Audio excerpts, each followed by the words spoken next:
ओम नमो भगवते वासुदेवाय।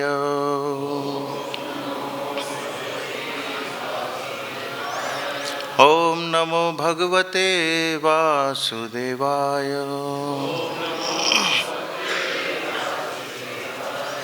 ओम नमो भगवते वासुदेवाय।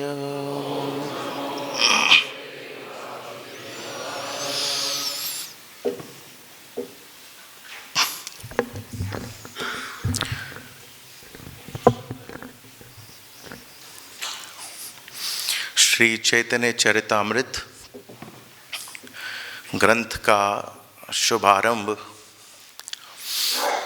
हुआ है और ये बहुत ही हर्ष की बात है कि श्री गौरंग महाप्रभु के पावन चरित्र का स्मरण, उनकी कथा का गायन, उनकी कथा का श्रवण यहाँ हम सब बैठकर करेंगे और उससे अलभ्य लाभ जो है उसको प्राप्त करेंगे। श्री महाप्रभु कली पावन अवतार,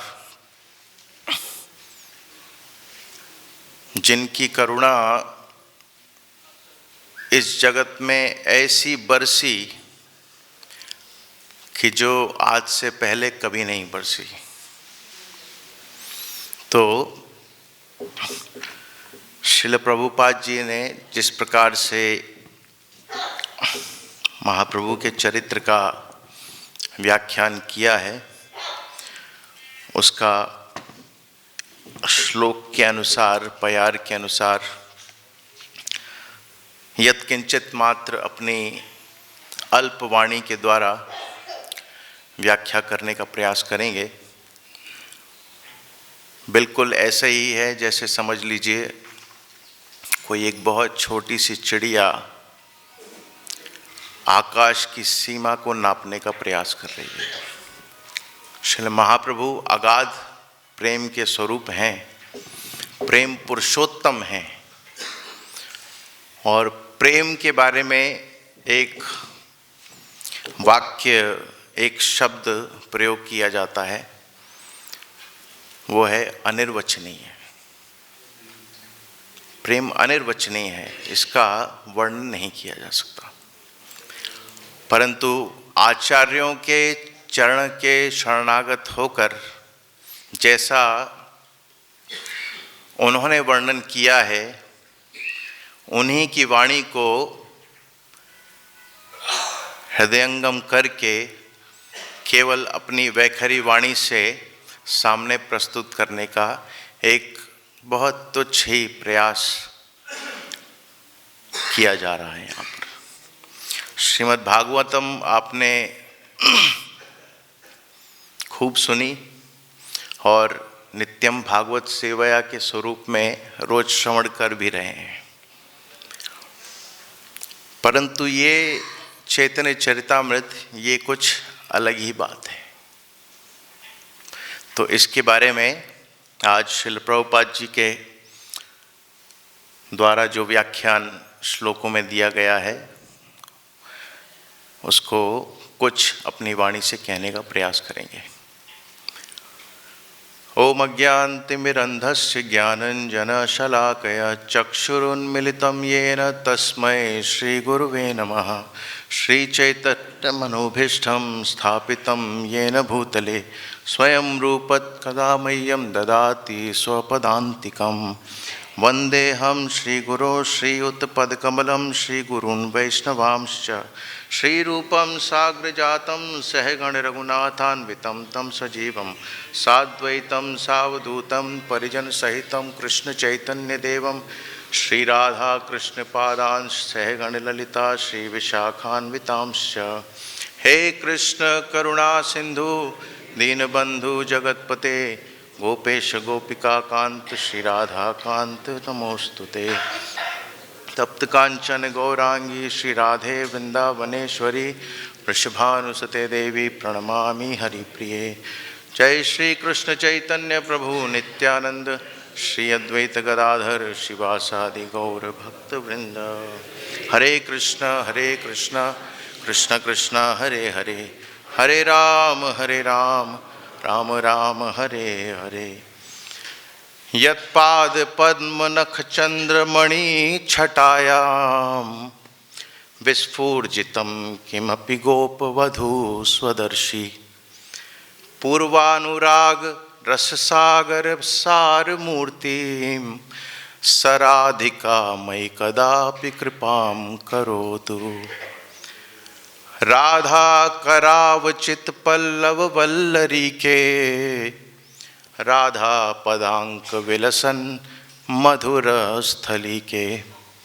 राधा यशोर मुखर मत खगावली के, राधा विहार विपिने रमता मनो में। वैदग्ध्य सिंधु अनुराग रसैक सिंधु, वात्सल्य सिंधु रति सांद्र कृपैक सिंधु। लावण्य सिंधु अमृत छवि रूप सिंधु, श्री राधिका स्फुरतु में केली सिंधु। लावण्य सार रस सार सुखैक सारे, कारुण्य सार मधुर छवि रूप सारे। वैदग्ध्य सार रति केली विलास सारे, राधा विधे मन मनो अखिल सार सारे। और अंत में इस चैतन्य चरितामृत का जो परमोत्कृष्ट फल स्वरूप जो प्राप्त होगा, उसको आचार्य पाद इस श्लोक में वर्णन कर रहे हैं कि पूर्णानुराग रसमूर्ति तड़ित लताभम, ज्योति परम भगवतो कृपया रतिमंत्र रहस्यम। वो रहस्य की बात प्रबोधानंद सरस्वती पाद ने इस श्लोक में वर्णित की है। ये सारे के सारे श्लोक जो मैंने अभी कहे, ये सब श्री राधा रस सुधानिधि के हैं।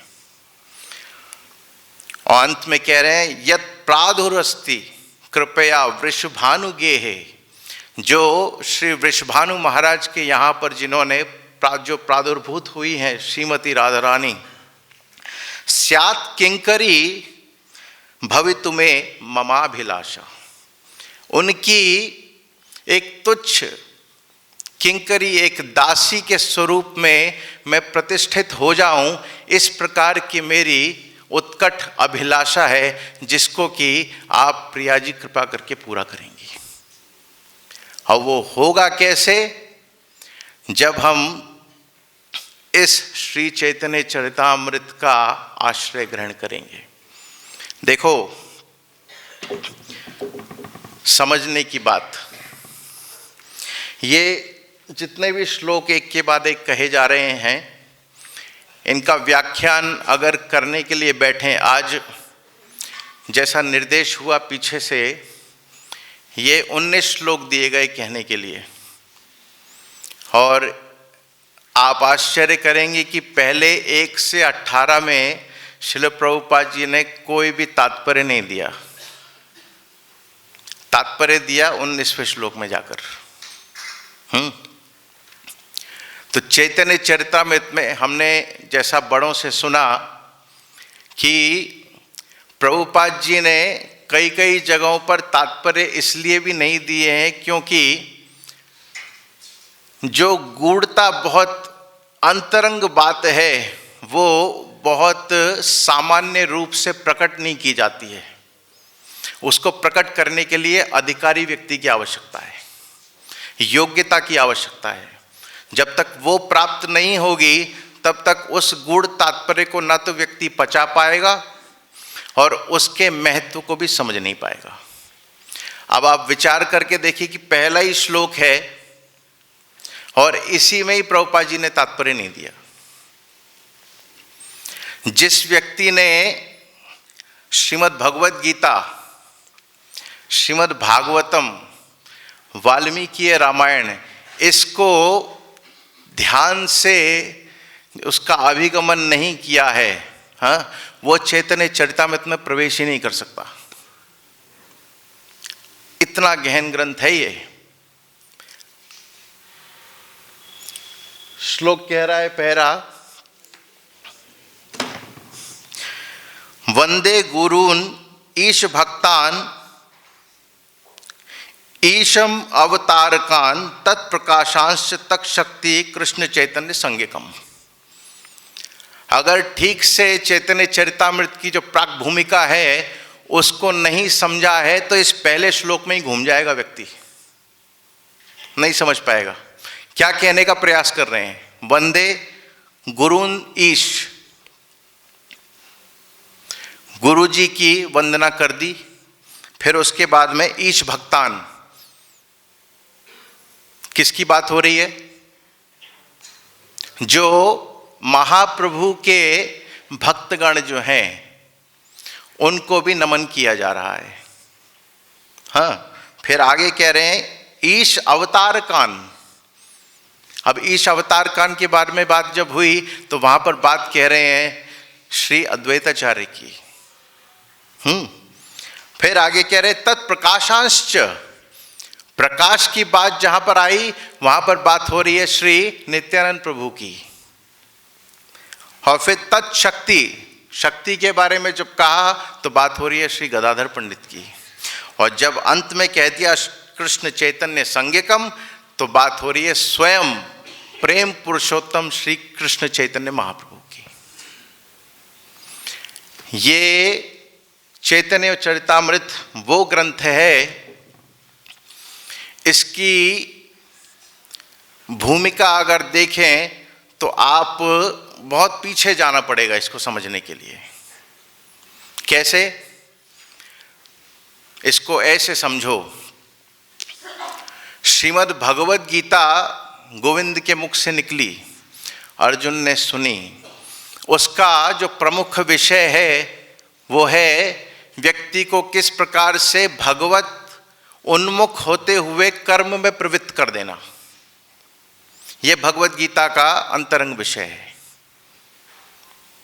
इससे कर्म करते हुए किस प्रकार से भगवत उन्मुख हुआ जाए, इस बात की शिक्षा प्राप्त हो गई।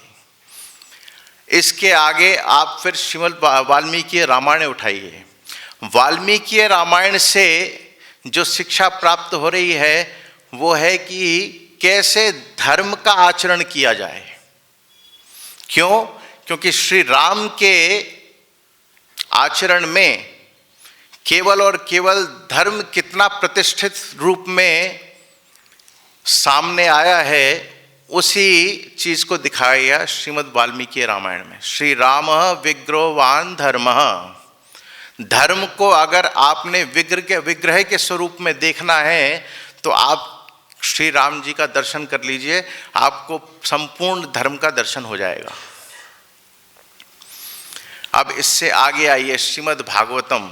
श्रीमद् भागवतम का जो प्रतिपाद्य विषय है वो है भक्ति की प्राप्ति।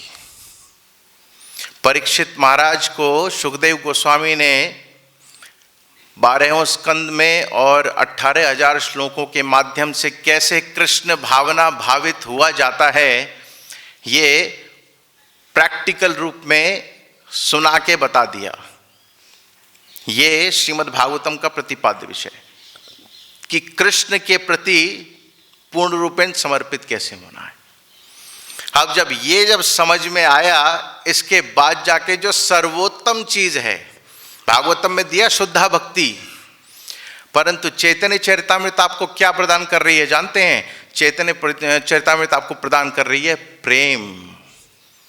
प्रेम की प्राप्ति इस ग्रंथ के माध्यम से होने वाली है।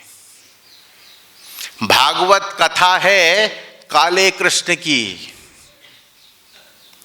ठीक है, और चैतन्य चरितामृत कथा है गोरे कृष्ण की। इतना अंतर है। काले की कथा को भागवत कहते हैं और गोरे की कथा को चैतन्य चरितामृत कहते हैं। तो इसकी भूमिका बहुत पीछे से बन रही है। ठाकुर जी के हृदय में अलग अलग प्रकार की करुणाओं का जब जन्म होता है तब अलग अलग लीलावतार, गुणावतार, पुरुषावतार ये सब उत्पन्न होते हैं, प्रकट होते हैं। जैसे उदाहरण के तौर पे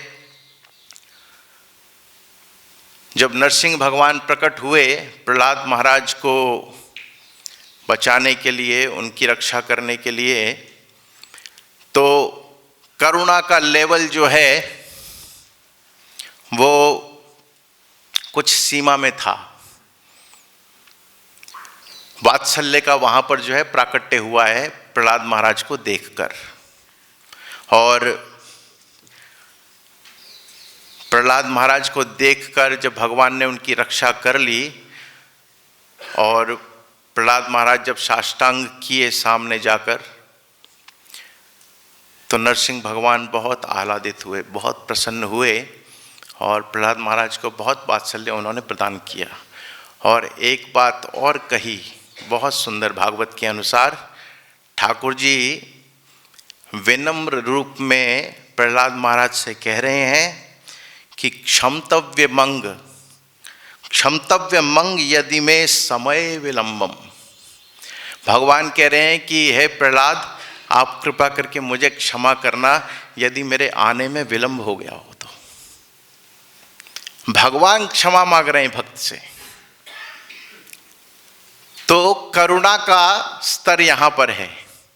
फिर इसके बाद में जब और अवतार हुए, कृष्णावतार हुआ है, तो कृष्णावतार में और करुणा जो है और बढ़ गई है। तो डिग्रीज ऑफ करुणा का जो इंक्रीज है वो धीरे धीरे हो रहा है। अब भगवान सोचे एक बार कि बहुत दिन हो गए, हम ये थोड़ी थोड़ी करुणा कब तक बांटते रहेंगे, सबरिए ले चलो एक बारी में, एक ही बार में ले चलो सबरिए। तो जितनी लेकर आए पूरी करुणा वो लेकर आए इस चैतन्य अवतार के अंदर। हाँ? करुणया अवतीर्ण कलौ हरिपुरट सुंदर द्युतिम अनर्पित चरीम चिरात करुणया अवतीर्ण कलौ। पूर्ण करुणा का प्रकाश इस श्री गौरांग महाप्रभु के अवतार में हुआ है। ऐसे समझ लीजिए इसको कि पूर्ण करुणा का प्रकाश, जितनी करुणा की उनके पास भंडार है, जितना भंडार है सब लेकर आ गए पूरा। तो महाप्रभु का जो स्वरूप है चैतन्य चरितामृत में, जो महाप्रभु का स्वरूप बताया गया है, उसका भी वर्णन आगे एक एक करके श्लोक में करेंगे। अब पहले श्लोक से देखिए कि किस प्रकार से मंगलाचरण स्वरूप में श्रील कविराज गोस्वामी वर्णन करते चले जा रहे हैं। अब पहला श्लोक जो है इसमें ये सब मंगलाचरण के श्लोक हैं सारे, 14 श्लोकों तक सब मंगलाचरण है। आपने कोई ऐसा ग्रंथ नहीं देखा होगा आज तक जिसमें इतने विस्तृत रूप में मंगलाचरण किया गया हो। मंगलाचरण ही मंगलाचरण चल रहा है, देखिए 14 श्लोकों तक, फिर उसके बाद में 3 श्लोकों में फिर मंगलाचरण दोबारा से।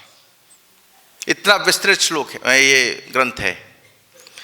तो मंगलाचरण भी कई प्रकार के, सही मंगलाचरण होए त्रिविध प्रकार, वस्तु निर्देश, आशीर्वाद और नमस्कार।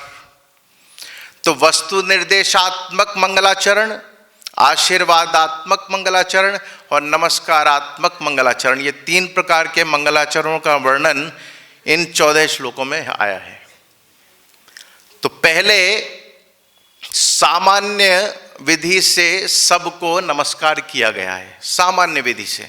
तो पहले श्लोक में सामान्य रूपेण हर किसी को नमस्कार कर दिया गया है। क्योंकि आप देखिए जैसे आप प्रवेश करें और बहुत सारे व्यक्ति बैठे हों तो सबको सामान्य रूप से प्रणाम कह दिया जाता है। हाँ?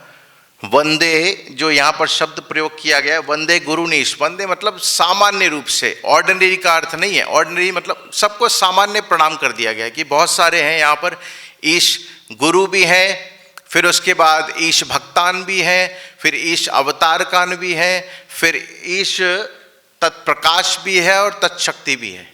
तो सबको सामान्य रूपेण जो है वो एक बार प्रणाम कर दिया गया। श्रील गुरुदेव को दीक्षा गुरु, शिक्षा गुरु ये इनमें सम्मिलित हैं। फिर ईश भक्तान में श्री शिवासादि और ईश अवतारान में अद्वैताचार्य और प्रकाश में नित्यानंद प्रभु और शक्ति में गदाधर पंडित और स्वयं श्री चैतन्य महाप्रभु, इनको सामान्य रूपेण जो है प्रणाम कर दिया गया है। अब दूसरा श्लोक जो है उसमें दो लोगों को विशेष प्रणाम किया गया है, विशेष रूपेण। मान लीजिए जैसे बहुत सारे लोग बैठे हैं, उनमें से कुछ और विशेष हैं और गुरुजन बैठे हुए हैं, तो उन गुरुजनों को विशेष प्रणाम किया गया है। जैसे ऐसे समझ लो कि व्यक्ति किसी ने प्रवेश किया, 50 लोग बैठे हैं, उनमें से गुरुजन कुछ 5-6 गुरुजन भी बैठे हैं, तो सब 50 को सबको जो है सामान्य नमस्कार किया गया है, परंतु गुरुजन को आकर विशेष जो है वो पंचांग प्रणाम किया गया है। तो विशेष रूपेण जो प्रणाम है वो गुरुजनों के लिए है, तो उसमें 2 की वंदना की गई है। ये आगे बढ़ जाएगा जी।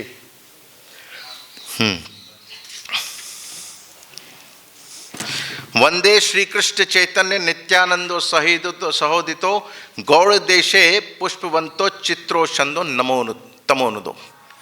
तो यहां पर 2 व्यक्तियों के बारे में बात की जा रही है, श्री गौरांग महाप्रभु और नित्यानंद प्रभु। अब इनके विशेषणों के रूप में कहा गया छंदो तमोनुदो। बहुत विचित्र बात है ये कि ये प्रकट हुए हैं। छंदों का अर्थ होता है चंद्रमा और तमोनुदो का अर्थ होता है सूर्य। दोनों प्रकट हुए हैं और दोनों भी एक साथ प्रकट हुए हैं। सामान्यतः प्रकृति में आप इस प्रकार की घटना नहीं देखेंगे।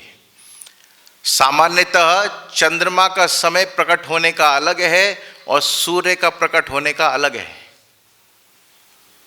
ऐसा ही है ना। सूर्य जो है वो अरुणोदय के समय, सुबह के समय जो प्रकट होते हैं, चंद्रमा का जो प्रादुर्भाव है वो संध्या समय में होता है। दोनों का प्रादुर्भाव अलग अलग समय पर है, परंतु यहाँ पर विशेषण के रूप में जो उपमा दी गई है उस रूप में चैतन्य महाप्रभु और नित्यानंद प्रभु, इन दोनों का प्रकटीकरण एक साथ हुआ है। बहुत विचित्र घटना है ये। वैसे कहा जाए, देखा जाए तो प्रकृति जगत में यहाँ पर भी चंद्रमा और सूर्य प्रकट तो एक साथ दिखते हैं, परंतु अलग अलग जगहों पर दिखते हैं। जैसे भारत में इस समय पर सूर्योदय है, परंतु अगर आप अमेरिका में चले जाएं उस समय वहाँ पर चंद्रोदय होगा, है ना। प्रकट तो है, दोनों ही प्रकट है, परंतु अलग अलग जगह पर है। परंतु यहाँ पर विशेषता ये है कि चंद्रमा और सूर्य दोनों प्रकट भी हुए हैं और एक ही जगह पर प्रकट हुए हैं। कहाँ? बोले गौड़ देशे। गौड़ देश में पुष्पवंतो चित्रो छंदो तमोनुदो। गौड़ देश में एक ही जगह पर दोनों का प्रकटीकरण हुआ है। यह है विशेषता चैतन्य चरितामृत की। किस प्रकार से कविराज महाराज पंडित व्यक्ति है, आधी प्यारों के अंदर इतने बड़े बड़े वेदांत के सिद्धांत उन्होंने छुपाकर रख दिए हैं कि व्यक्ति, अच्छे व्यक्तियों की दिमाग घूम जाता है कि अरे क्या लिख दिया आधी प्यार के अंदर। ऐसी बात कविराज गोस्वामी लिख देते हैं।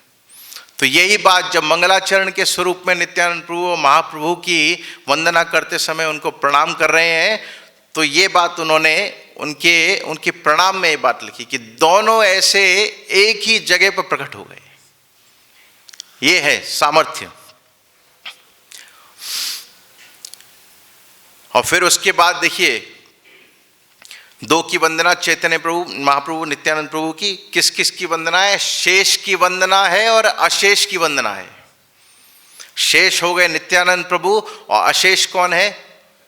श्री चैतन्य महाप्रभु। दोनों की वंदना एक साथ की गई है। नित्यानंद प्रभु जो हैं उनके बारे में सभी जानते हैं कि गुरु तत्व हैं और गुरु का अर्थ वास्तविकता में होता है जो भारी है, जो बहुत वजनदार है। गुरु का अर्थ है, अभी जैसे हमने मंगलाचरण में श्लोक कहा ना, ओम अज्ञान तिमिरंधस्य ज्ञानंजन शलाकय चक्षुरुन्मीलितं येन तस्मै श्री गुरुवे नमः। जो वास्तविकता में जीव को अज्ञान सागर से निकालकर प्रकाश में स्थित कर दे, उसको गुरु कहते हैं, है ना। तो नित्यानंद प्रभु की इस प्रकार की स्थिति, इस प्रकार का उनका प्रभाव है, और इन्हीं की कृपा से वास्तविकता में श्री चैतन्य चरित में कोई प्रवेश कर सकता है। इनकी कृपा ना हो तो आप चैतन्य महाप्रभु का सी नहीं जान पाएंगे कि ये है क्या। इसको ऐसे समझो, गुरु कृपा जब होगी तो भागवत समझ में आएगी, बहुत और अच्छे से समझ में आएगी। और भागवत में हुआ क्या है, बहुत विचार करके देखेंगे ना भागवत में क्या हुआ है, कि संयोग तो है, ठाकुर जी का, प्रिया जी का संयोग है, निबिड़तम संयोग है, परंतु इतना संयोग होने के बाद भी वो दो हैं। एक ठाकुर जी हैं, एक प्रिया जी हैं, दो हैं। निबिड़तम संयोग निकुंज में है, तब भी दो ही हैं। परंतु जब गुरु कृपा से ये बात समझ में आती है कि चैतन्य चरितामृत क्या है, बोले चैतन्य चरितामृत वो ग्रंथ है जिसमें इतना निबिड़ तमोत्तम संयोग हो गया है कि अब वो दो, जिनमें अभी भी 4 हाथ हैं और 4 पैर हैं, हाँ, 2 नासिकाएं हैं और 4 आंखें हैं, भागवत के अनुसार मिलन होने के बाद भी 2 हैं, परंतु चैतन्य चरितामृत में वो इतने मिल गए कि अब 4 हाथ नहीं, केवल 2 ही हाथ हैं, 2 ही पैर हैं, 2 ही आंख हैं, एक ही नासिका है और एक ही मुख है। यह है श्री चैतन्य चरितामृत का स्वरूप, श्री गौरांग महाप्रभु का स्वरूप, जो प्राप्त होगा गुरु की कृपा से। समझ में ये बात आएगी कि गौरांग महाप्रभु हैं क्या वास्तविकता में। तो इसी का प्राकट्य जो है वो कविराज गोस्वामी प्यारों के माध्यम से, श्लोकों के माध्यम से उन्होंने किया है। 82 शास्त्रों का रेफरेंस है चैतन्य चरितामृत के अंदर। पंडित व्यक्ति हैं, अब सोचो इतना अगाध ज्ञान है कि किसी भी विषय को जब वो छेड़ते हैं तो उसके साथ में उसका रेफरेंस देते हैं कि यहां पर ये बात लिखी हुई है। इसके बिना बोलते नहीं है कुछ भी, और जब रेफरेंस मिल जाता है तो वो प्रमाणित हो जाता है पूरी तरीके से कि हाँ ये बात बिल्कुल प्रमाण है। और श्रीमद् भागवतम प्रमाण ममलम प्रेम पुमार्थो महान, श्रीमद् भागवत प्रमाण ग्रंथ है। इसमें जो कहा गया है वो वास्तविक प्रमाण है, उसको आप आंख बंद करके जो है उसको अपने जीवन में उतार सकते हो। तो इसी तरीके से चैतन्य चरितामृत हर प्यार के साथ, हर विषय के साथ, जो विषय प्रस्तुत किया जा रहा है उसके साथ में उसका रेफरेंस दिया जा रहा है। तीसरे श्लोक पे देखेंगे थोड़ा।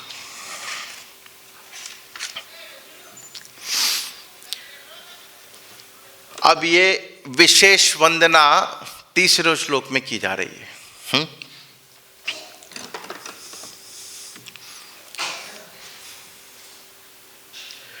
यद्वैतम ब्रह्मोपनिषदम, ये विशेष वंदना श्रीमन महाप्रभु को भगवत स्वरूप में स्थापित करने की वंदना है। यानी कि मंगलाचरण का जो सबसे पहला विषय है, वस्तु निर्देशात्मक मंगलाचरण की वास्तविकता में किस वस्तु का निरूपण इस ग्रंथ में किया गया है, वो वस्तु निर्देशात्मक मंगलाचरण के स्वरूप में इस श्लोक का श्री कविराज गोस्वामी ने उद्धरण किया है। क्या कह रहे हैं?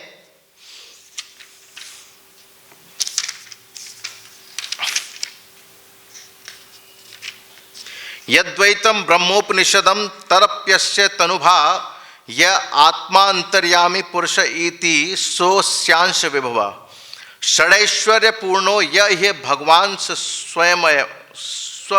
स्वयमयम न चैतन्यात् कृष्णात् जगति परतत्वम परमिह।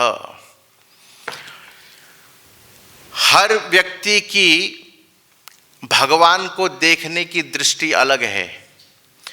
ज्ञानी जो भगवान को देखता है उसको उसका देखने का जो तरीका है वो है उसको केवल ज्योति स्वरूप में नजर आते हैं, निर्गुण निराकार स्वरूप। ये ज्ञानी का मत है। योगी का मत क्या है कि चतुर्भुज स्वरूप में जो अंतर्यामी परमात्मा है वो योगी का अभिष्ट स्वरूप है। और भक्त को किस प्रकार से दिखते हैं? बोले भक्त को दिखते हैं षडैश्वर्य पूर्ण, ऐश्वर्यस्य समग्रस्य यशस श्रिय ज्ञान वैराग्यश्चैव षड्भगन इतिंगणा पद्म पुराण। ये 6 ऐश्वर्य से युक्त जो भगवान असीमित जिनके अंदर ऐश्वर्य है और असीमित काल के लिए है, ऐसे षड ऐश्वर्य से संपूर्ण जो भगवान सगुण जो है, साकार जो है, वो भक्तों के इष्ट हैं। इसको उदाहरण से समझें तो जो व्यक्ति सूर्य की केवल आभा का दर्शन कर रहा है उसको कहा जाएगा वास्तविकता में ब्रह्मदृष्टा। वो है ब्रह्मदृष्टा। ब्रह्म मतलब निर्गुण निराकार का केवल अवलोकन कर लेना। जो सूर्य का प्रकाश आ रहा है केवल वहीं तक उसकी दृष्टि सीमित है। इसके आगे अगर कोई व्यक्ति सूर्य का मंडल देख ले जो उसका गोलाकार स्वरूप है, आजकल जैसे चश्मे आते हैं ना काले रंग के, यूवी रेज प्रोटेक्शन जो होती है, उसको अगर आप लगा के देखें तो आप सूर्य का गोलाकार मंडल देख सकते हैं। तो जो गोलाकार मंडल जो आकार प्रकट हुआ है, उस आकार को प्रकट किया, जो निर्गुण में कुछ आकार प्रकट हो गया, उसका जो स्वरूप है उसको कहा जाएगा परमात्मा स्वरूप। वो है योगियों का इष्ट। अब किसी के ऊपर बहुत कृपा हो जाए श्री सूर्य नारायण की, और उस आध्यात्मिक कृपा से वो व्यक्ति उस मंडल के अंदर भी जो सूर्य नारायण का रथ विराजमान है, उस पर चतुर्भुज सूर्य नारायण विराजमान है जिनके सारथी अरुण हैं और सप्तऋषि जो हैं उनके साथ साथ स्तुति करते हुए चल रहे हैं।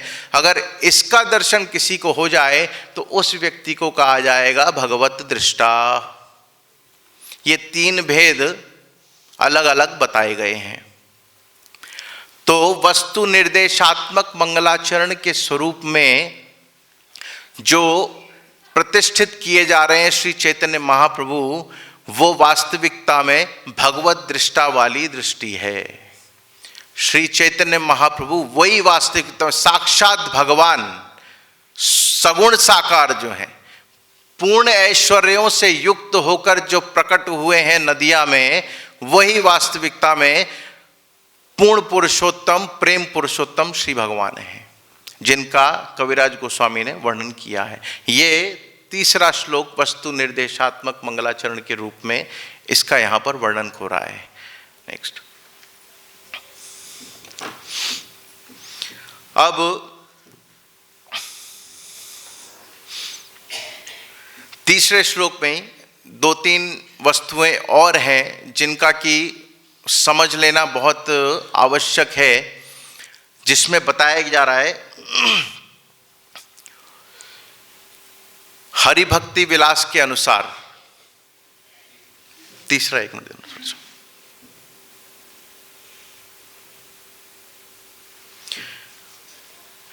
यहां पर एक शब्द का प्रयोग किया गया है,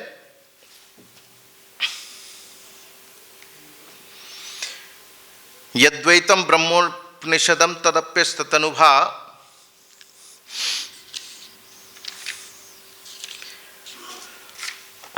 अद्वय ज्ञान तत्व, इस शब्द का प्रयोग है। अब अद्वय ज्ञान तत्व होता क्या है, इसको समझने की आवश्यकता है। अद्वय का अर्थ क्या है? अद्वय का अर्थ है कि जो सजातीय विजातीय और स्वगत भेद से पूर्ण रूप से निवृत्त हो, उसको अद्वय कहा जाता है। स्वजातीय, विजातीय और स्वगत भेद, ये तीन प्रकार के भेद हैं। इनसे जो पूर्ण रूप से परे है उसको अद्वय कहा जाएगा। स्वजातीय, विजातीय, स्वगत का अर्थ ऐसे समझ लीजिए, जैसे गाय है, गाय की विभिन्न जातियां हैं, परंतु वो गाय एक पशु के रूप में वो अलग अलग जातियों में है, परंतु एक गाय ही स्वरूप में अलग अलग जातियों के अंदर है। वो है एक ही हो गया स्वजातीय। सजातीय गाय जैसे सारे हैं, ठीक है। फिर उसके बाद विजातीय का अर्थ है कि गाय भी है और अलग पशु भी हैं, और वो भी पशु की श्रेणी में तो आ ही रहे हैं, परंतु वो दो हो गए, विजातीय। हाँ, और स्वगत का अर्थ है कि फिर उनके जैसा फिर तीसरा और कोई नहीं है। तो ब्रह्म के बारे में, भगवान के बारे में ये बात बताई गई है, न तो स्वजातीय उनके जैसा कोई होगा, विजातीय मतलब उनके अलग भी कोई और वैसा नहीं होगा, और स्वगत का अर्थ होगा कि फिर वैसा तो अकेला जैसा ब्रह्म है वैसा तो कोई हो ही नहीं सकता कभी। इसको कहेंगे अद्वय। फिर इसके बारे में एक शब्द और आया, ज्ञान। ज्ञान का अर्थ होता है जो त्रिकाल अबाधित है और स्वयं प्रकाश है। ज्ञान का ये अर्थ है, त्रिकाल अबाधित और स्वयं प्रकाश, ये ज्ञान का अर्थ माना गया। और तीसरा जो है तत्व, तत्व का अर्थ होता है आनंद। वास्तविकता में जैसे बोला गया ना, ईश्वर परम कृष्ण सच्चिदानंद विग्रह अनादिरादिर गोविंद सर्व कारण कारणम। हाँ, ईश्वर परम कृष्ण, वो ईश्वर परम कृष्ण कैसे हैं? बोले सच्चिदानंद विग्रह। सत भी है, चित भी है, आनंद भी है। अब वो सत जो है उछल के चित्त में आ जाए तो क्या रह जाएगा? चित्त और आनंद। और फिर अंत में वो चित्त भी उछल के आनंद में आ जाए तो केवल क्या बचेगा? केवल आनंद। तो तत्व का अर्थ वास्तविकता में है आनंद। तो अद्वय ज्ञान तत्व के स्वरूप में श्रील महाप्रभु को प्रतिष्ठित किया गया है। ये तीसरे श्लोक का वस्तु निर्देशात्मक मंगलाचरण है।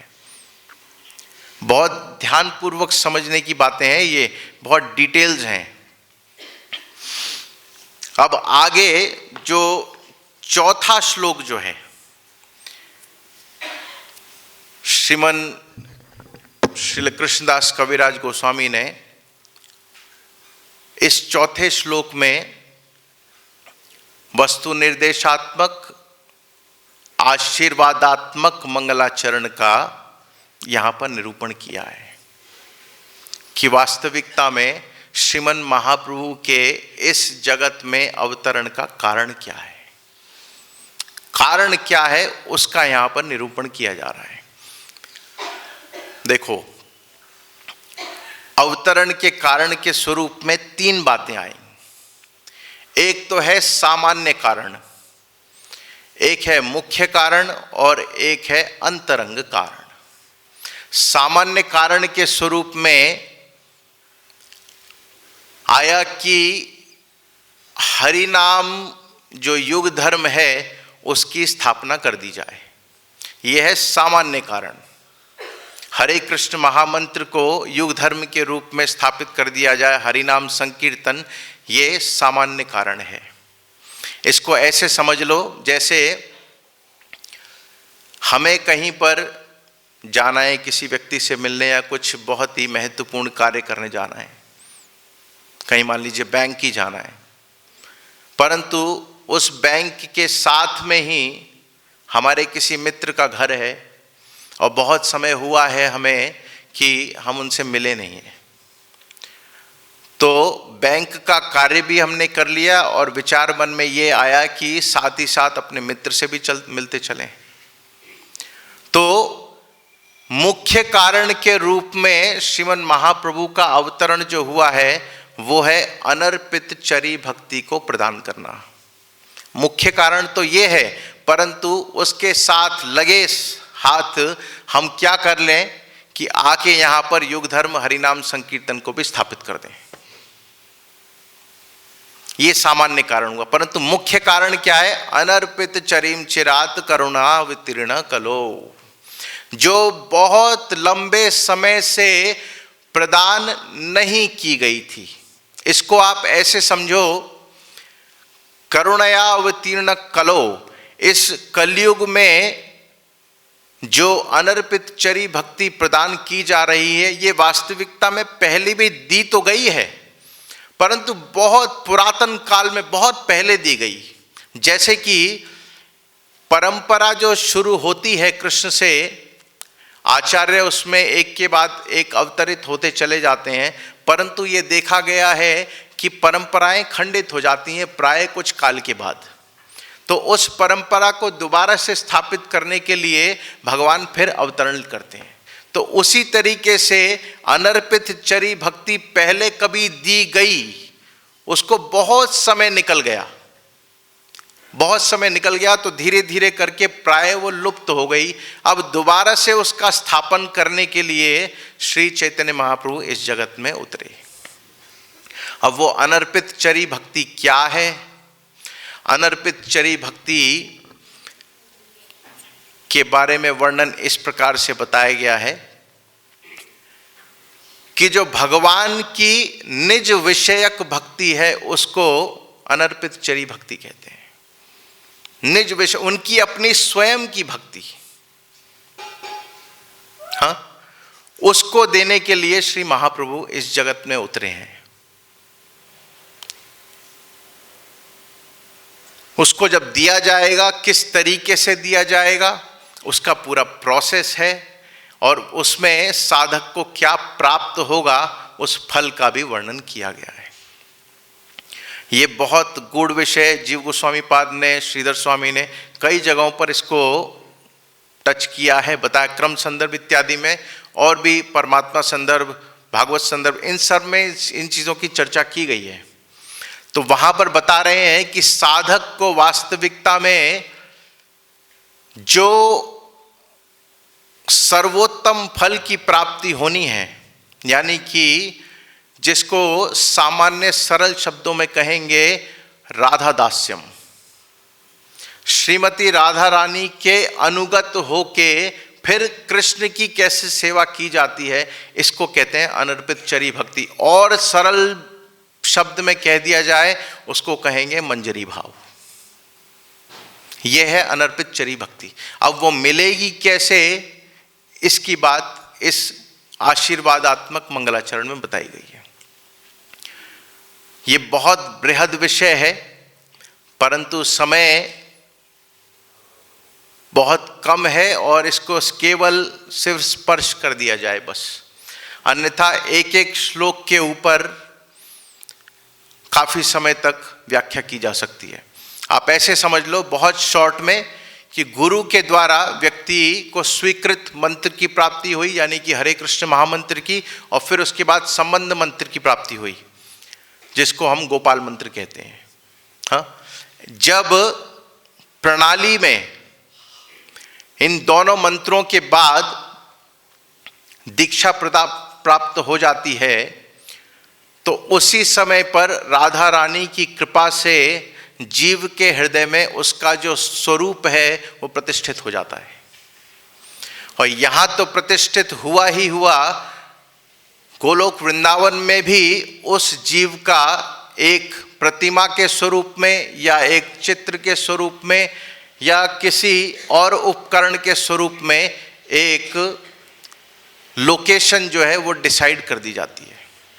अब जैसे इसको ऐसे समझो कि किसी व्यक्ति का माला बनाने में बहुत रुचि है, उसको इस प्रकार की भाव जो है वो गुरुदेव के द्वारा प्रदत्त हो गए हैं, तो उसी समय पर गोलोक वृंदावन में निकुंज इत्यादि में उस व्यक्ति की एक उपकरण स्वरूप में उसकी प्रतिष्ठा हो जाएगी।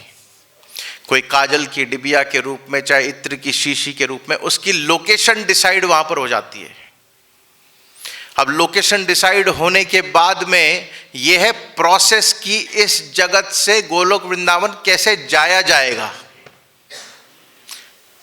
केवल हरे कृष्ण महामंत्र जप कर रहे हैं, परंतु उद्देश्य उसके पीछे आपका सेवा का नहीं है। उद्देश्य उसके पीछे सेवा का नहीं है, उद्देश्य उसके पीछे कुछ और है। अगर उद्देश्य आपका शास्त्र निषिद्ध है तो व्यक्ति हरे कृष्ण महामंत्र करते हुए भी गोलोक वृंदावन नहीं जाएगा। क्रिया की सफलता उसकी क्रिया में नहीं है, उसके उद्देश्य में है। हरे कृष्ण महामंत्र व्यक्ति जप रहा है, परंतु उसके हृदय में विचार यह है कि सामने वाले की टांग टूट जाए।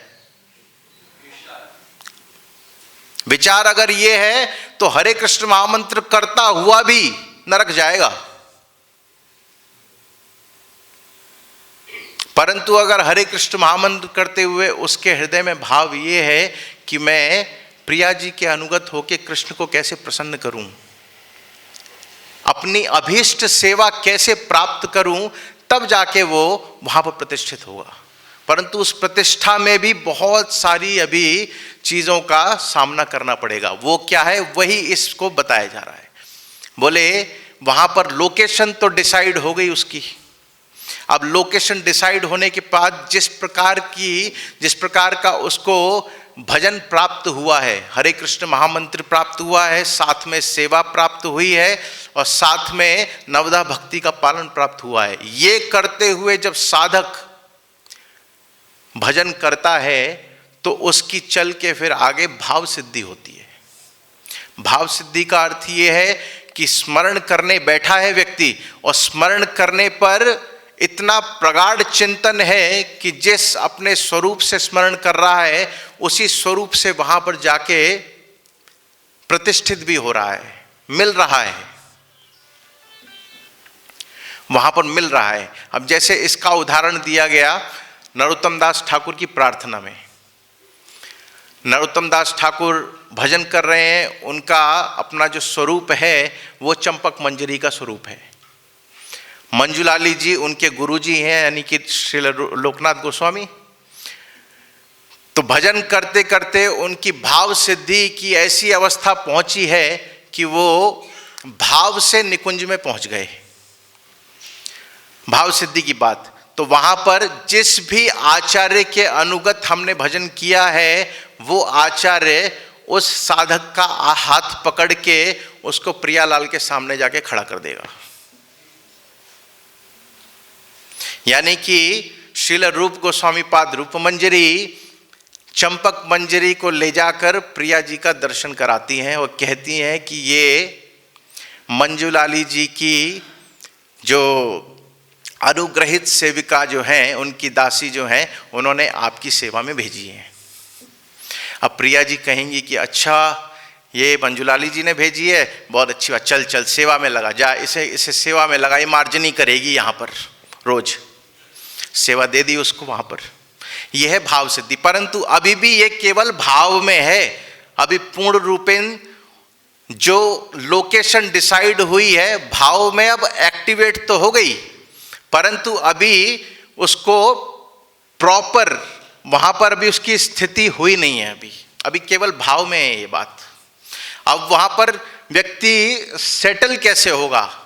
सेटल ऐसे होगा जब अंत में उसकी स्वरूप सिद्धि हो जाएगी। अब वो स्वरूप सिद्धि कैसे होती है? अब भाव में तो व्यक्ति वहाँ पहुँच गया। अब है क्या कि जो इस जगत में जब कृष्ण प्रकट होते हैं 28वीं चतुर्युगी के द्वापर में, तो यहाँ पर जैसे भगवान ने आज से 5200 साल पहले अपनी सारी लीलाओं को संवरण कर लिया, तो इस जगत के इस ब्रह्मांड के अंदर जो द्वापर चल रहा है वहाँ से तो लीला हो गई संवरण पूरी, परंतु अन्य अन्य ब्रह्मांडों में भी कृष्ण की कहीं ना कहीं लीला चल रही है। अब इस ब्रह्मांड में तो द्वापर समाप्त हो गया, कलयुग आ गया, परंतु किसी और ब्रह्मांड में तो कहीं द्वापर चल रहा होगा, किसी में सतयुग चल रहा होगा, किसी में त्रेता चल रहा होगा। तो जहां पर द्वापर युग चल रहा है और वहां पर 28वीं चतुर्युगी आ गई है, और जहां पर कृष्ण का अपने पूरे परिकरों के साथ अवतरण हो गया है, अब वो साधक जो भाव सिद्धि से वहां पहुंचा हुआ है, अब प्रिया जी ने उसको कह दिया कि भैया ये शाम को थोड़ा हमारे सामने नृत्य करेगी, ये इसकी सेवा लगा दो। अब वो रात शाम के समय में, संध्या के समय वहां नृत्य कर रही है। वो इतने में समय हो गया उस ब्रह्मांड के द्वापर में ठाकुर जी के प्रकट होने का। अब वो तो वहां नाच रही है, ठाकुर जी वहां से अपने सब परिकर को लेकर उस ब्रह्मांड में, उस द्वापर में अवतरित होने का पूरा प्रयोजन बना रहे हैं। ये यहाँ नाच रही है, तो प्रिया जी कह रही तो अभी यहीं नाच रही है, चल वहां प्रकट होने का समय हो गया तेरा। तो वो जो साधक भाव से पहुंचा हुआ है वहां पर, उसका प्रकटीकरण फिर उस द्वापर में जहां पर भगवान अपने पूरे परिकर के साथ में प्रकट हुए हैं, वहां उसको किसी गोपी के देह में जन्म प्राप्त होगा, या किसी सखा के स्वरूप में, जैसा उसका भाव है, कोई साखे का है, कोई वात्सल्य का है, कोई माधुर्य का है, उस रूप में उसका प्राकट्य होगा वहां पर। और जिस प्रकार से रूप गोस्वामी पाद ने, रघुनाथ दास गोस्वामी ने जैसे एकादश भावों का जैसे वर्णन किया है, उसको वहां पर प्रशिक्षण प्राप्त होगा उस वय तक जिसका निर्धारण मंजरी के लिए किया जाता है। 12 वर्ष, 12.5 वर्ष, अधिकतम 13 वर्ष की आयु मंजरी की बताई गई है। तो इतने समय तक उसका वहां पर प्रशिक्षण होता है। जो उसकी जो यूथ की जो मंजरी है, उसके अनुगत्य में रहकर उसको पूर्ण रूपेण किस प्रकार से श्रृंगार की सेवा करनी है, किस प्रकार से प्रसाद को सर्व करना है, किस प्रकार से प्रिया जी का आभूषण जो है उसको तैयार करना है, कैसे माला बनानी है, इन सब का प्रशिक्षण उसका वहां पर पूरी तरीके से किया जाएगा। और जब प्रशिक्षण हो जाएगा पूरा, तब जाके वो व्यक्ति, जब ठाकुर जी उस ब्रह्मांड में द्वापर की जो लीला अपनी संवरण करके नित्य गोलोक को पधारेंगे, तब वो व्यक्ति जो साधक स्वरूप में है, वहां जाके ओरिजिनल गोलोक वृंदावन में प्रतिष्ठित होगा। ये प्रोसेस है इस जगत से उस जगत में जाने का।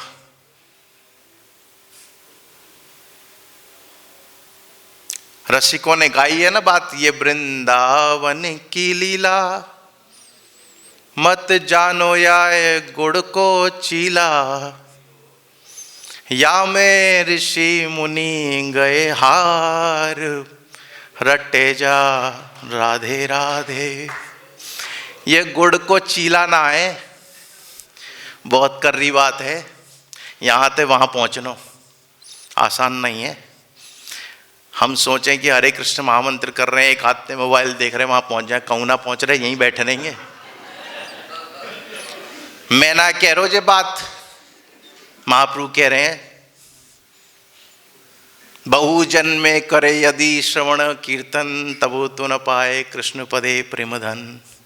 नहीं मिलेगा, इतना सस्तो ना है महाराज, बहुत पापड़ बेलने पड़े तब जाके वहीं काऊ एक व्यक्ति की एंट्री होवे। आसान नहीं है। हमारे आचार्यों का जीवन देख लो ना आप, कितनी कड़ा परिश्रम है। रघुनाथ दास गोस्वामी को एक डोना छाछ पूरे दिन भर में, कृष्णकाय शरीर हो गया पूरा, तब जाके कहीं वो अनुभूति प्राप्त हो रही है। तो स्वरूप सिद्धि की अवस्था में किस प्रकार की सेवा है, उसका वर्णन नरोत्तम दास ठाकुर ने किया। देखो ये पूरा तो हो नहीं पाएगा, ये तो अभी सिर्फ छिड़ा है, अभी सिर्फ ये छिड़ा है सिर्फ अभी, ये तो अनंत सागर है महाराज। तो कैसी सेवा होती है उसका जरा सा एक दिग्दर्शन कर लो थोड़ा सा। नरोत्तम दास ठाकुर प्रार्थना में एक भजन का वर्णन कर रहे हैं कि राधा कृष्ण प्राण मोरा जुगल किशोर, जीवने मरणे गति हर नाही मोर। मेरी जीवन की गति, मरण की गति केवल ये दो प्रियालाल हैं। अब मैं इनकी सेवा कैसे करूंगी उसका वर्णन किया जा रहा है। गाथिया माल तीर माला दीवो दोहार गले। कह रहे हैं गाथिया माल तीर माला दीवो दोहार गले। मंजरी जो है ना, उसकी सेवा बहुत विशिष्ट सेवा है, और सब जो सेवा करते हैं उससे बहुत विशिष्ट सेवा मंजरी की है। मंजरी के हृदय में केवल एक भाव है कि किस प्रकार से प्रिया और लाल को पास में मिलाया जाए, बस वो ये विचार करती है, और उसके लिए अलग अलग प्रकार के उपक्रम किए जाते हैं। तो यहाँ पर देखो, वैसे तो भजन में बिल्कुल सीधी सीधी लाइन है, गाथिया मालतीर माला दीवो दुहार गोले, है ना, परंतु इसके पीछे भाव क्या है, भाव समझने की बात है। अब उस मंजरी ने, चंपक मंजरी ने क्या किया कि विभिन्न विभिन्न प्रकार के पुष्प जो हैं उनका चयन किया। अब चयन करके उन पुष्पों में अपने हृदय का भाव डाला। कुंद, पारिजात, सरोहु, ये 5 प्रकार के जो हैं, तुलसी, मालती, ये 5 प्रकार के पुष्प जो हैं मुख्य रूप से श्री कृष्ण की सेवा में प्रयोग होते हैं, जिनको बनाने के बाद वैजयंती माला बनती है। तो अब उन पुष्पों का चयन करके उसमें अपने हृदय का भाव डाला, उन भाव के स्वरूप में पुष्पों को पिरो के एक माला का निर्माण किया है। अब वो माला इतनी सुंदर और इतनी मनमोहक लग रही है, एक तो उसका स्वरूप ही इतना सुंदर है, और उसमें से जो गंध निकल रही है, उस गंध को और उसके स्वरूप को देखकर प्रियालाल दोनों मोहित हैं। अब प्रिया जी के मन में यह आ रहा है कि ये मेरी दासी है, मेरे गले में डालेगी। ठाकुर जी वहां लालायित हो रहे हैं कि ये हमारे गले में पड़ जाए। विचार करने वाली बात। अब दोनों के हृदय के अंदर भाव, ठाकुर जी के और राधा रानी के हृदय में ये है। प्रिया जी टेढ़ी नजर से वह दासी है देख रही है कि है तू मेरी दासी है, मेरे गले में ना डारी, फिर देखिए बात। वहां ठाकुर जी ललचा रहे हैं कि मेरे, अब मंजरी फंस गई, क्या करूं।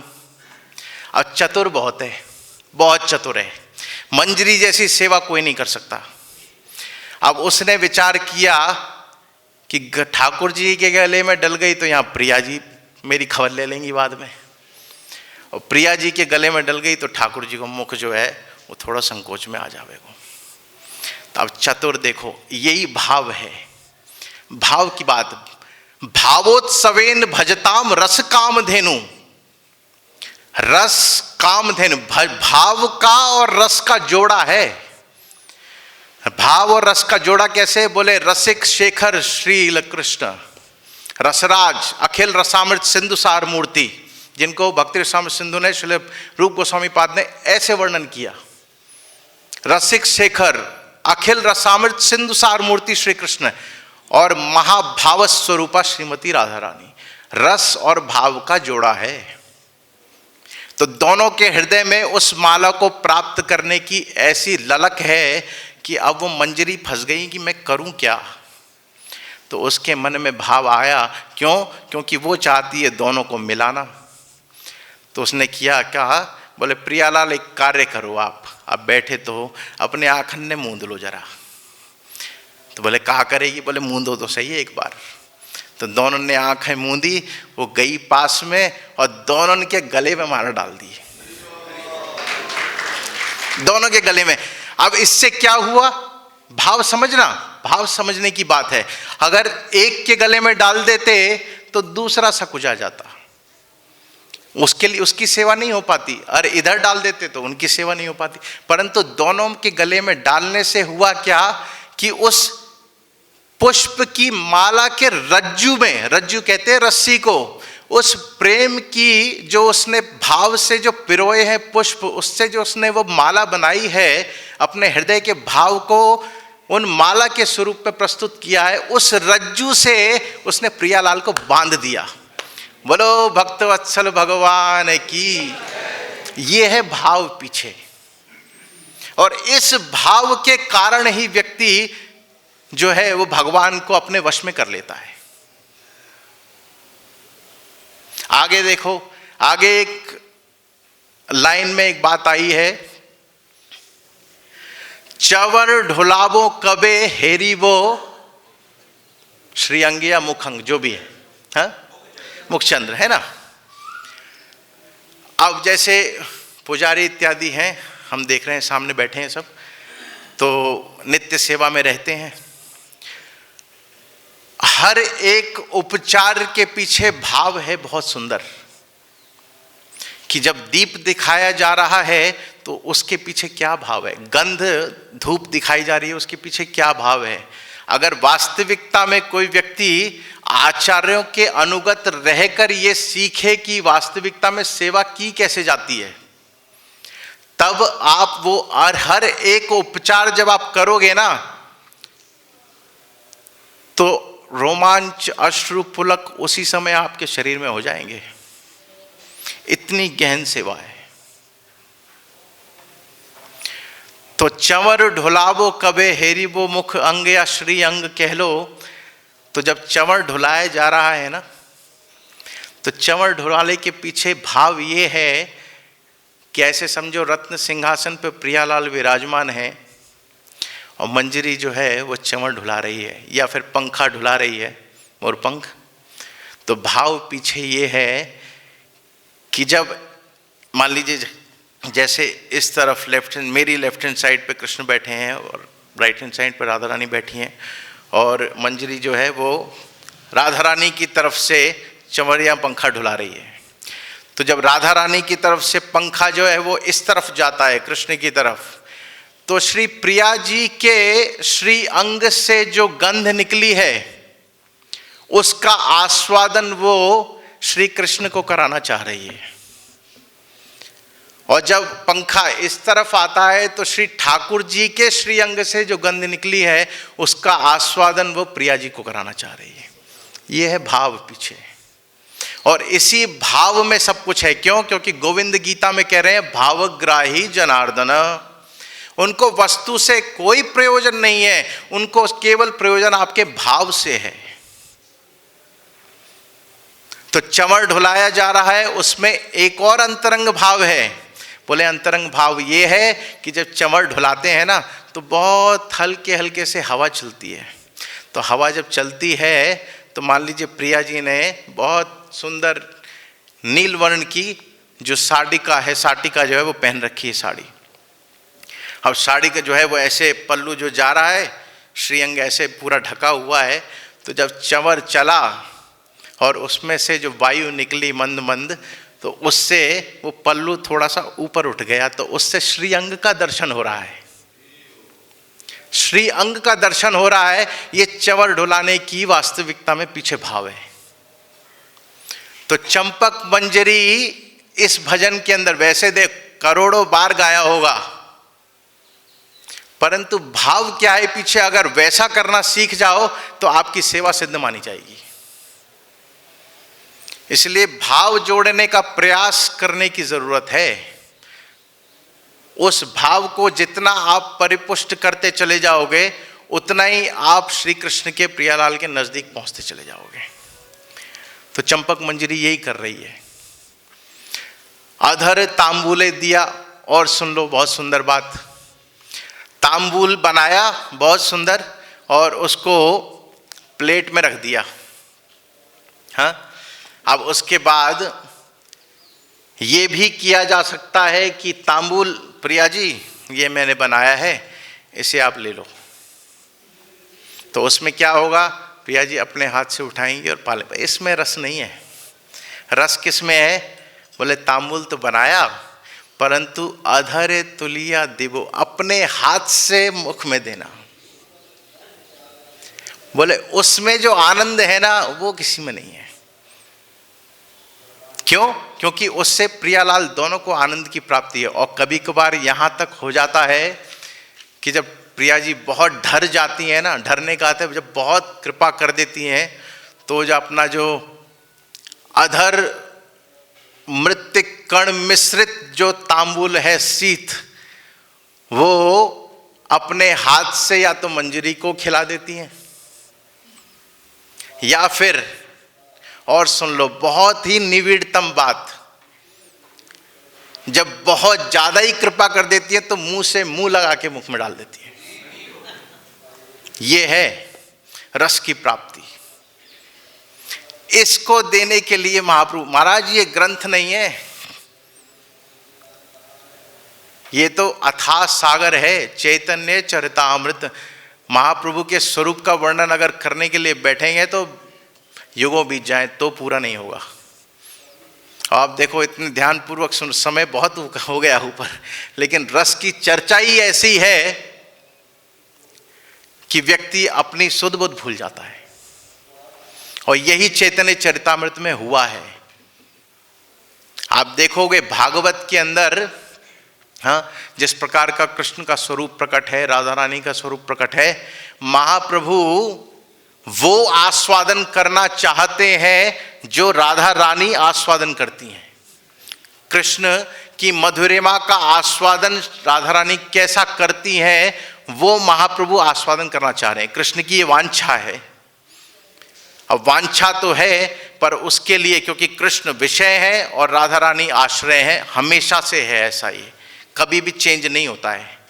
परंतु राधा रानी जो कृष्ण को देखकर आनंद प्राप्त करती हैं, वो जब तक श्री राधिका का आश्रय नहीं लिया जाएगा तब तक वो कृष्ण का आनंद उन्हें भी प्राप्त नहीं हो सकता।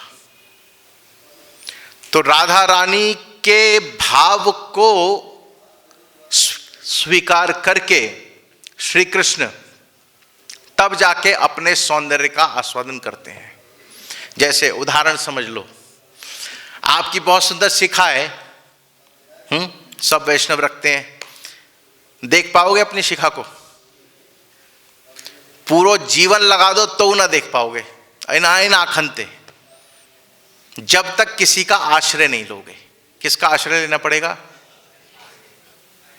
शीशे का, है ना? तो जब शीशा, और ऐसे ही नहीं, सामने शीशा रखो तो नहीं ले पाओगे, सामने भी रखना पड़ेगा और पीछे भी रखना पड़ेगा। तो जब सामने वाले में अपना पीछे को ये दिखेगो तब देख पाओगे कि हमारी शिखा ऐसी है, ये गोस्पद के समान है कि पूरी इतना बड़ा छत्ता है। ठीक है? तो आश्रय जातीय सुख का आस्वादन, आश्रय जातीय व्यक्ति का आश्रय लेकर ही व्यक्ति जो है विषय जातीय सुख का आस्वादन कर सकता है। और इसमें भी एक विचित्र बात है, बोले प्रिया जी को जो आनंद होता है ना श्री कृष्ण को देखकर, प्रिया जी उस आनंद को 100% पचा लेने में समर्थ हैं, पूरा पचा सकती हैं। परंतु कृष्ण में वो सामर्थ्य थोड़ी कम है। ऐसे समझो इसको, जैसे ठाकुर जी को राधा रानी ने देखा तो उनको आनंद की प्राप्ति हुई, तो जैसे आनंद की प्राप्ति हुई वो पूरा का पूरा आनंद जो है वो श्री कृष्ण को पूरा दे देंगी, 100 का 100% दे देंगी उठाकर। कैसे? इसको उदाहरण से समझ लो। मान लीजिए जैसे घर में गृहस्थ में एक पति है, पत्नी है, वो घर पे पति आए और भोजन पत्नी ने परोसा, तो रोटी जैसी डाली प्लेट में तो पत्नी के हाथ में घी लग गया। अब एक पत्नी तो ऐसी होगी कि चुपके से चाट जाएगी, तो एक दूसरी एक ऐसी है किसी और के घर में, एक की दो नहीं है, किसी और के घर में एक का स्वभाव ऐसा है कि जब उसने दूसरी रोटी रखी तो जो हाथ में जो घी लग गया ना वो दूसरी रोटी में भी चुपड़ दिया, अपने पास कुछ नहीं रखा, पूरा का पूरा श्री कृष्ण को दे दिया। ये राधा रानी का स्वभाव है। परंतु ठाकुर, बोले ये ठाकुर जो है ना, ये जो राधा रानी को देखकर जो इनको आनंद होता है, देने में ये भी समर्थ है पूरे, परंतु इनमें एक, आप देखिए बुरा मत मानियो, रस की चर्चा है, इसको तर्क के स्वरूप में मत लियो बात को। ठाकुर पूरो देवे में समर्थ है, परंतु यहां में ना कछु आत्मा राम आप्त काम के कछु दोष आ गए हैं, दुर्गुणा, पता नहीं कहां से बैकुंठ से लेकर आए हुए हैं। तो वाई मारे का करे, 2-4% छुपा के रख ले अपने पास, चुरा ले। इसीलिए ठाकुर को ब्रज में चोर कहा जाता है। चोर, ये माखन चोरी, ये कपड़ा चोरी, ये तो महाराज बाहर की बातें हैं सबरी। असली बात ये है, आनंद को चुराए हुए में थोड़ो एक्सपर्ट है, ज्यादा एक्सपर्ट है। आनंद पूरा देव ना चाहे, जैसे प्रिया जी दे दें ना पूरा आनंद 100 को 100%, ठाकुर ना देवे, 2-4% अपने पास रख ले, जाई मारे जाए चोर का हो जाए, इसलिए चोर है। कपड़ा चुरा रहे हो कि माखन चुरा रहे हो कि श्री राधिकायस्य हृदयस्य चोरम है, अनेक जन्मार्जित पाप चोरम, ये सब बाहर की बात है महाराज। ब्रज में आओगे, रसिकों के साथ बैठोगे तो संकेत, इशारों में बात होती है, बस इशारों में बात है। चोर क्यों कहो जा रहे हो? बोले जाई मारे कहो जा रहे हो कि आनंद चुरा के रख ले अपने पास। तो इसीलिए वो पूरा नहीं देते हैं बिल्कुल भी। आत्माराम आप्त काम के कुछ दुर्गुण दोष जो हैं यहां में आ गए हैं। अब ये वांछा कृष्ण के हृदय में है कि राधा रानी को किस प्रकार की आनंद की प्राप्ति होती है, तो उस वांछा को पूर्ण करने के लिए प्रिया जी से उन्होंने अनुग्रह किया है कि आप कृपा करिए मेरे ऊपर। ठाकुर जी निकुंज में बैठे हैं, उनके मन में एक वांछा है। प्रिया जी ने पूछा, श्याम सुंदर क्या बात है, इतने उदास क्यों? बोले ये हमारे उदासी का कारण है कि आप जिस प्रकार से मेरो आस्वादन करो, मैं वैसो कर ही ना पाऊँ कभी। अब मेरे हृदय में वो वांछा है कि जैसो आप मोए देखो, मैं वैसो आस्वादन करना चाहूँ। तो प्रिया जी बोली कि श्याम सुंदर ऐसो है कि तुम अपने आप से तो ये आस्वादन कबू करूँ नहीं पाओगे, तो तुम में सामर्थ्य ना है। बोले फिर कैसे होगा? बोले तुम्हें मेरो आश्रय लेना पड़ेगा। तो जब तुम मेरो आश्रय लोगे तब जाके कहीं तुम्हें पता लगेगी कि कृष्ण कितने सुंदर हैं। तुम अपने मिश्री बन के मिश्री को स्वाद न लियो जा सके, समझे बात? मिश्री का स्वाद लेवे के लिए तो मिश्री ते पृथक होना पड़ेगा, चैटा बनना पड़ेगा, चींटी बनना पड़ेगा, कोई ऐसा बनना पड़ेगा जो मिश्री को खावे, तो वही तो पता लगेगा कि मिश्री कितनी मीठी है। अब रसिक शेखर रसराज श्री कृष्ण अखिल रसामृत सिंधुसार मूर्ति अपनों खुद को आनंद कभी ना ले सके।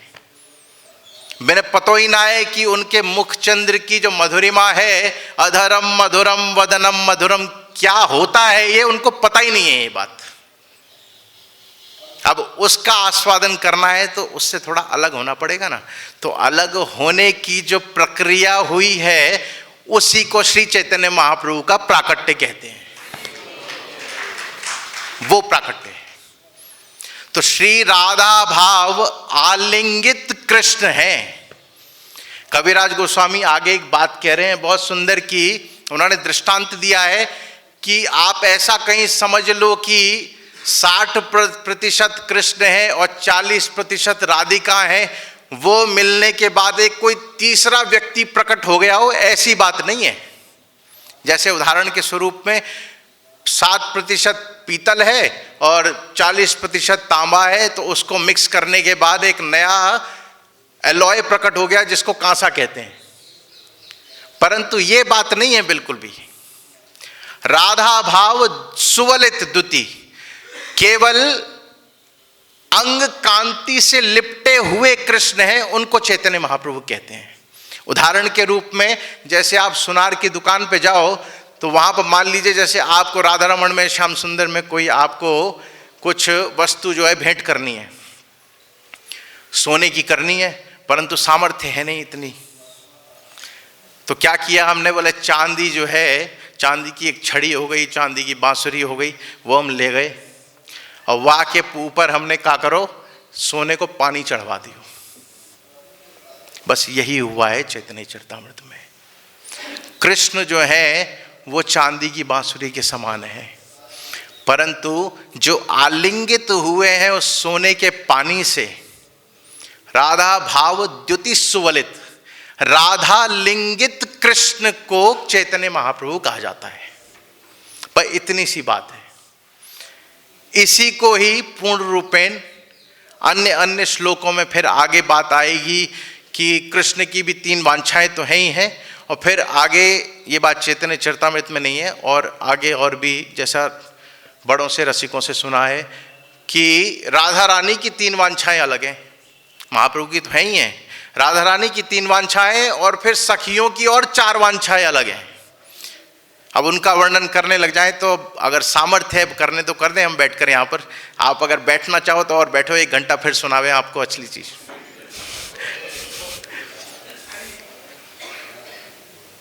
श्री गौरांग महाप्रभु की